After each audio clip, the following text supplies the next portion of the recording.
Bismillahirrahmanirrahim. Today we are going to discuss the Ravian arithmetic. It's from grade 7, 7th countdown. Someone has sent me this exercise. असल में एक exercise को, एक full exercise को एक video में cover up करना थोड़ा मुश्किल होता है, लेकिन मैंने कोशिश की है कि हम इसको 2 पार्ट्स में या मैक्सिमम 3 पार्ट्स में कवर अप करें। तो मैंने कुछ क्वेश्चंस जो हैं इसके लिखे हैं पहले, तो हम 1 बाय 1 इन क्वेश्चंस को सॉल्व करते जाएंगे। सबसे पहला क्वेश्चन जो है वो लिखा हुआ है 2 टेबल्स और 5 chairs cost 2500, find the cost of 3 tables and 6 chairs. अब आप देखें सिंपली इस क्वेश्चन में जो और का वर्ड है ये बहुत इंपॉर्टेंट है। और मीन्स कि अगर आप 2 टेबल्स लेते हैं या 5 चेयर्स लेते हैं तो कॉस्ट कितनी है 2500। It means cost of 2 chairs जो है that is equals to 2500। Okay, similarly हमारे पास कॉस्ट ऑफ 5 टेबल्स जो है, सॉरी ये 2 टेबल्स है 2500 एंड 5 चेयर्स हैं, तो ये भी हमारे पास 2500 है। ठीक है, यानी इन दोनों में से हम कोई भी चीज़ लेते हैं तो उसकी कॉस्ट 2500 हमें पे करनी होगी। तो हम यहाँ से सिंपली पहले 1 टेबल की कॉस्ट निकालेंगे इस लाइन से। कॉस्ट ऑफ 1 टेबल, अगर एक टेबल 2 टेबल 2500 के हैं, जब हम इसको 2 से डिवाइड कर देंगे तो हमारे पास कॉस्ट आ जाएगी 1 टेबल की। तो सिंपली हम इसको जब डिवाइड करते हैं तो ये हमारे पास एक टेबल की कॉस्ट आ जाती है 1215। हमारे पास एक टेबल की कॉस्ट कितनी आ गई 1250। ठीक है, एक टेबल की कॉस्ट आ गई 1250 रुपीज़। अब इन्होंने कहा है कि आपने 3 टेबल की कॉस्ट फाइंड करनी है। ठीक है, तो यहाँ से सिंपली हम निकाल सकते हैं कॉस्ट ऑफ 3 टेबल्स। एक टेबल की कॉस्ट हमारे पास आ गई 1250, और चूँकि हमें 3 की कॉस्ट निकालनी है तो हम इसको सिंपली मल्टीप्लाई कर देंगे 3 के साथ। तो ये हमारे पास बन गया 3750 रुपीज़। ठीक है, ये हमारे पास टेबल का सर्कल कंप्लीट हो गया। अब हमें कहा जा रहा है 6 चेयर्स। तो 6 चेयर्स के लिए भी अगेन इस लाइन से हमने कॉस्ट ऑफ 1 चेयर फाइंड करनी है। Cost of 1 chair is equals to 2500 divided by 5, यानी 2500 में 5 चेयर्स मिल रही थी, तो जब हम इसको 5 से डिवाइड कर देंगे तो हमें एक चेयर की कॉस्ट पता चल जाएगी। तो सिंपली एक चेयर की कॉस्ट बनती है 500 रुपीज़। ठीक है, अब हमने एक चेयर की कॉस्ट निकाल ली, अब हमें 6 चेयर्स की कॉस्ट निकालनी है। कॉस्ट ऑफ 6 चेयर्स, तो सिंपली 500 इंटू 6, जब हम इंटू 6 करेंगे तो हमारे पास 3000 बन जाता है। ठीक है, अब ये देखें सिंगली अगर हम देखें तो एक हमारे पास ये कॉस्ट आ गई 3000, और एक हमारे पास जो 3 टेबल्स की कॉस्ट आई थी 3750। ठीक है, तो इन्होंने हमें कहा है कि हमने कॉस्ट निकालनी है एंड अब 3 टेबल्स एंड 6 चेयर्स की, यानी हमने टोटल कॉस्ट फाइंड करनी है। Cost of 3 tables and 6 chairs.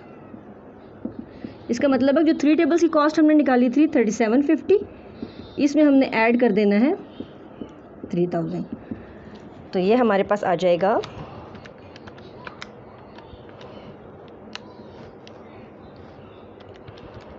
ये हमारे पास टोटल कॉस्ट हमारी बन जाती है 6750 रुपीज़।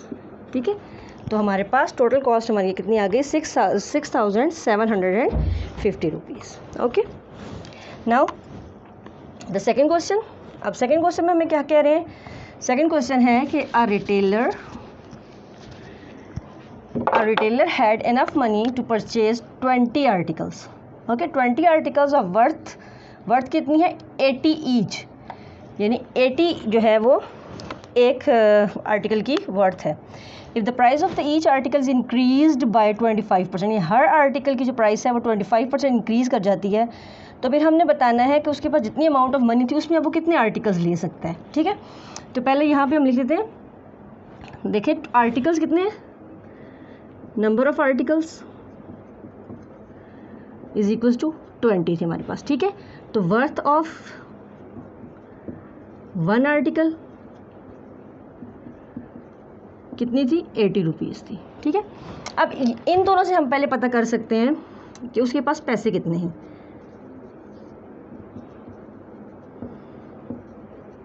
यानी हमारे पास 20 आर्टिकल उसने बाय किए और एक जो है उसने 80 रुपीज़ में बाय किया। इसका मतलब है कि हम इनको मल्टीप्लाई कर देंगे। तो इसका मतलब जब हमने मल्टीप्लाई किया तो 1600 हमारे पास आंसर आ गया। अब उसके पास कितने पैसे हैं? 1600 रुपीज़ हैं। ठीक है, अब नेक्स्ट पार्ट पे आते हैं। तो क्या कह रहे हैं, जो प्राइस ऑफ ईच आर्टिकल है इज़ इंक्रीज बाय 25%। ठीक है, तो इंक्रीज इन प्राइस कितना हो गया? Is equals to 25%। अब देखिए पहले जो आर्टिकल की प्राइस थी वो कितनी थी? 80 थी। ठीक है, तो 80 का 25% इंक्रीज़ हो गया है। तो न्यू प्राइस क्या हो जाएगी हमारे पास? न्यू प्राइस के लिए हमने क्या करना होता है? Old price plus increase price. ठीक है, तो अब इंक्रीज निकालने के लिए हमने इंक्रीज प्राइस, आप इस बेशक इसको लिख लें। तो इंक्रीज प्राइस निकालने के लिए कितनी है? 80 रुपीज़ का 25%। तो 25% को हम सॉल्व कैसे करेंगे? 25% का मतलब होता है 25 डिवाइडेड बाय 100। ठीक है, इसको कैंसिल करें तो थोड़ा और सिंप्लीफाई करें। 5 2 ज़ार 10, 5 5 ज़ार 25, 2 1 ज़ार 2, 2 4 ज़ार 8। दैट मीन्स 5 4 ज़ार 20 रुपीज़ इंक्रीज़ हो गए। अब न्यू प्राइस कितनी हो गई है उसकी? पहले उसके पास 80 रुपीज़ थी प्राइस और 20 रुपीज़ उसमें इंक्रीमेंट हो गया है। तो अब टोटल प्राइस हो गई है कितनी? 100 रुपीज़ हो गए हैं एक आर्टिकल की प्राइस। ठीक है, उसके पास टोटल कितने पैसे हैं? 1600 रुपीज़। तो वो कितने आर्टिकल्स बाय कर सकता है? Articles that person can buy is equals to 1600 rupees उसके पास टोटल है और 100 रुपीज़ का एक आर्टिकल आ रहा है। तो जब हम इसको सॉल्व करेंगे तो अब वो कितने आर्टिकल्स ख़रीद सकता है? 16 आर्टिकल्स। ठीक है, तो इस तरीके से हमने पहले उसकी वर्थ निकालनी है। वर्थ को और नंबर ऑफ़ आर्टिकल्स को देख के हमने टोटल उसकी जो इनकम है या उसके पास जो मनी है वो चेक किया, फिर हमने उसका इंक्रीज़ चेक किया और लास्ट पे जाके हमने नंबर ऑफ़ आर्टिकल्स फाइंड कर लिए। ठीक हो गया। Now the third question is a job is expected to take 8 days if 6 persons are employed. How long would it take? How long would it take मतलब है days या time या duration पूछा जा रहा है। if 2 more person are engaged। अब देखें ये रेशियो एंड प्रोपोर्शंस का क्वेश्चन आ गया हमारे पास। तो इसमें आप देखें डेज़ की बात हो रही है और पर्सनस की बात हो रही है, यानी डेज़ और फिर किसकी बात हो रही है? पर्सनस की बात हो रही है। तो पहले इन्होंने कहा कि अगर आपके पास 8 डेज़ हैं और 6 पर्सन है तो क्या कहा जा रहा है? How long would it take? How long हमें नहीं पता कितना। If 2 more person are employed, यानी 6 ऑलरेडी थे 2 और आ गए, 6 ऑलरेडी थे 2 और आ गए। इट मीन्स अब पर्सन कितने हो गए? 8 हो गए। ठीक है, अब देखें पर्सन जो है वो ज़्यादा हो गए हमारे पास और डेज डेफिनेटली फिर कम हो जाएंगे। तो जो चीज़ हमने फाइंड करनी होती है वेरिएबल होता है उसके लिए हम क्या लिखते हैं? एक्स लिखते हैं। ठीक है, तो जब हम इसको सिंपली सॉल्व करते हैं रेशियो एंड प्रोपोर्शन से तो रेशियोज जो होती हैं उसको हम डिवीजन में लिख सकते हैं। ठीक है, आपने पहले इस क्वेश्चन में ये चेक करना है कि ये डायरेक्ट इन्वर्स रिलेशन है या इन्वर्स प्रोपोर्शन होगा या डायरेक्ट प्रोपोर्शन होगा। अब डायरेक्ट प्रोपोर्शन का ये मतलब है कि अगर ये इंक्रीज़ हो रहा है तो ये भी इंक्रीज़ हो, अगर ये डिक्रीज़ हो रहा है तो ये भी डिक्रीज़ हो। लेकिन यहाँ पे आप देखें कि अगर हम कॉमन सेंस ये कहती है कि एक काम अगर 8 लोग मिलके 6 लोग मिलके 8 दिन में करते हैं तो जब लोग ज़्यादा हो जाएंगे तो इसका मतलब है काम के लिए दिन कम चाहिए होंगे।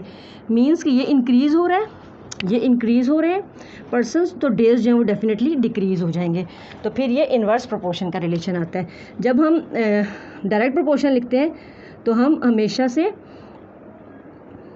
ए रेशो बी प्रोपोर्शन सी रेशो डी लिखते हैं डायरेक्ट के लिए। ठीक है, लेकिन जब इन्वर्स आ जाता है तो फिर हम उसको कैसे लिखते हैं? और इसी को हम ऐसे भी लिखते हैं A by B is equals to C by D. ये ए वैल्यू होती है, बी होती है, सी होती है, डी होती है।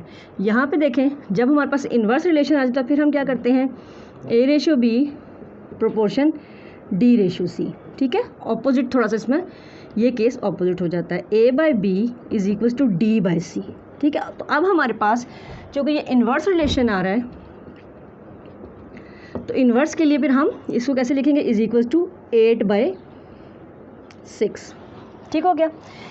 अब सिंपली हम इसको थोड़ा सिंप्लीफाई भी कर सकते हैं और अगर हम इसको डायरेक्ट यहीं से क्रॉस मल्टीप्लाई करना चाहें, अब देखें यहाँ पे कोई और नंबर्स नहीं है, कोई एडिशन सब्ट्रैक्शन कुछ भी नहीं है, तो सिंपली हम इसको क्रॉस मल्टीप्लाई कर सकते हैं। यानी 8 जो है यहाँ आके 6 से मल्टीप्लाई हो जाएगा, इज इक्वल्स टू ये 8 है तो यहाँ से x आकर इसके साथ मल्टीप्लाई हो गया। ठीक हो गया। अब हमने चूँकि x हमारा वेरिएबल था, x के लिए सॉल्व करना है तो इसके साथ जो 8 है इसको एलिमिनेट करना होगा। ये दोनों मल्टीप्लाई हो रहे हैं, जब हम इसकी जगह चेंज करेंगे तो यहाँ पे ये डिनोमिनेटर में आ जाएगा। यानी ये हमारे पास बन जाएगा 8 multiplied by 6 is equals to x, और ये 8 जो इसके साथ मल्टीप्लाई हो रहा था यहाँ पे आके डिवाइड हो जाएगा। ये दोनों 8 कैंसिल हो गए, तो इसका मतलब है कि अब कितने डेज हमें चाहिए, 6 days. As x is equals to days था, तो अब हमारे पास डेज कितने हो गए, 6 डेज हो गए। तो ज़्यादा बंदे काम करेंगे तो फिर हमें टाइम कम लगेगा। ठीक हो गया। ये था हमारा क्वेश्चन नंबर 3। अब क्वेश्चन नंबर 4 को देखते हैं। क्वेश्चन नंबर 4 में है the price of the electronic good has been reduced by 8%। If the reduced price is 230, find original price. ठीक है, सबसे पहले तो हमें ओरिजिनल प्राइस नहीं पता, तो हम लेट कर लेते हैं, लेट ओरिजिनल प्राइस, जो चीज़ हमें नहीं पता that is equals to x, variable कोई भी हमने ले लिया। ठीक हो गया। अब इन्होंने क्या कहा है कि जो रिड्यूस परसेंटेज है वो कितनी है, 8%। ठीक है, तो हम इसको ऐसे लिख सकते हैं, reduce percentage is equals to 8%। और थर्ड चीज़ जो हमें दी हुई है वो क्या दी हुई है, reduced price that is equals to 230। अब हमने जब रिड्यूस्ड प्राइस होती है, रिड्यूस प्राइस तो वो किसके इक्वल होती है, एक्चुअल प्राइस माइनस जितना भी परसेंटेज उसकी रिड्यूस परसेंटेज होती है। ठीक है,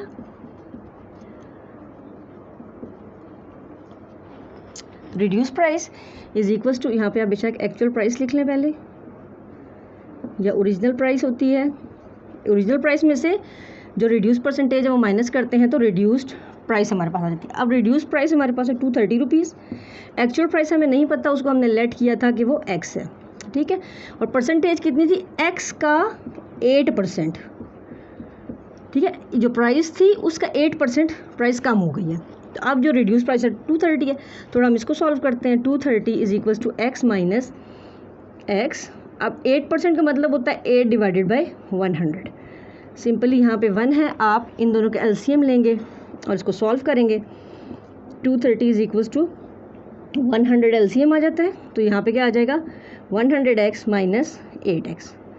सो we have 230 is equals to 92x divided by 100। अब हमने इसको x के लिए सॉल्व करना है, तो ये चीज़ें हटानी है। सबसे पहले 100 को यहाँ ला के मल्टीप्लाई कर देते हैं। 230 multiplied by 100, here we have 92x, तो ये हमारे पास बन गया 23000 92x। अब 92x से मल्टीप्लाई हो रहा है, इसको यहाँ ले आए, 23000 divided by 92 is equals to x। तो x हमें पता चल जाएगा इसको सॉल्व करके। 23,000 को हमने 92 के साथ डिवाइड कर लेना है, तो हमारे जो है रिक्वायर्ड आंसर हमारा आ जाएगा, x इज इक्वल्स टू 250। अब x हमने किसको कहा था, ये देखिए ओरिजिनल प्राइस को। So original price is equals to x and that is equals to 250 rupees. ठीक हो गया। प्राइस है तो ये अगर रुपीज़ लिख लें तो रुपीज़ में लिख लें, यूनिट लिख भी लेते हैं अगर हो तो ये था हमारा क्वेश्चन नंबर 4। अब हम आते हैं क्वेश्चन 5 की तरफ। क्वेश्चन 5 हमें ये कहता है it is known that distance in metres through which a body falls freely through 80 metres in 4 seconds. यहाँ पे था कि वेरीज डायरेक्टली, इसमें हमारे पास क्वेश्चन में था it is known that the distance in the metre through which a body falls freely के बाद था varies directly.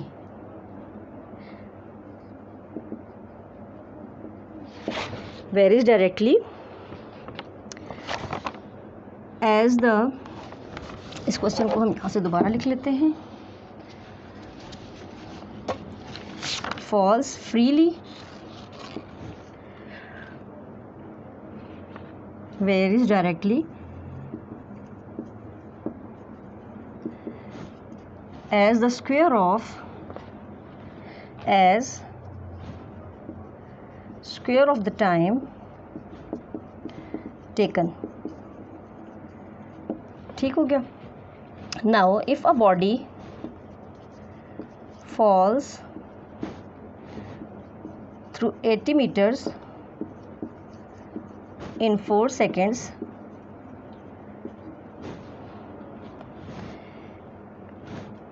find distance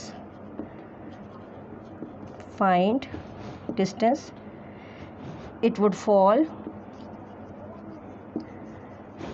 fall in 5 seconds।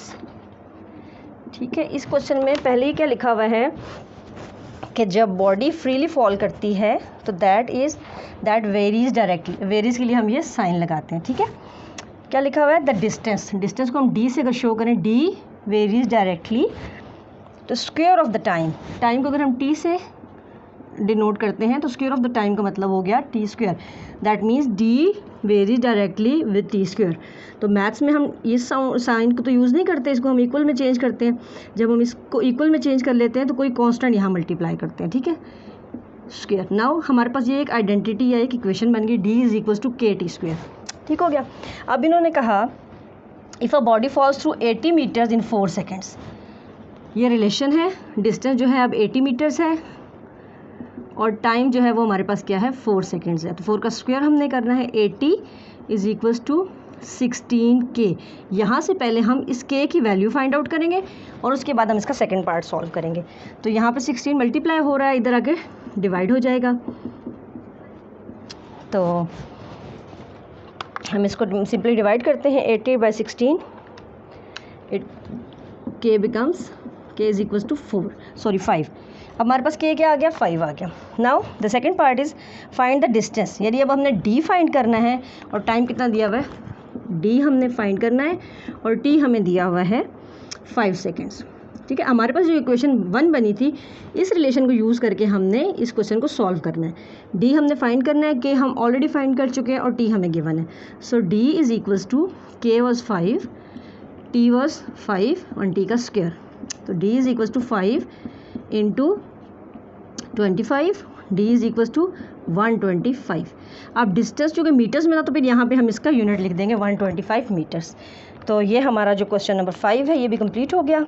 तो आई होप कि आपको मुश्किल नहीं लगा हुआ। जिस स्टूडेंट का ये क्वेश्चन था आप मुझे फीडबैक ज़रूर दीजिएगा और उसके बाकी क्वेश्चन इंशाल्लाह हम सेकंड पार्ट में करते हैं। Thank you.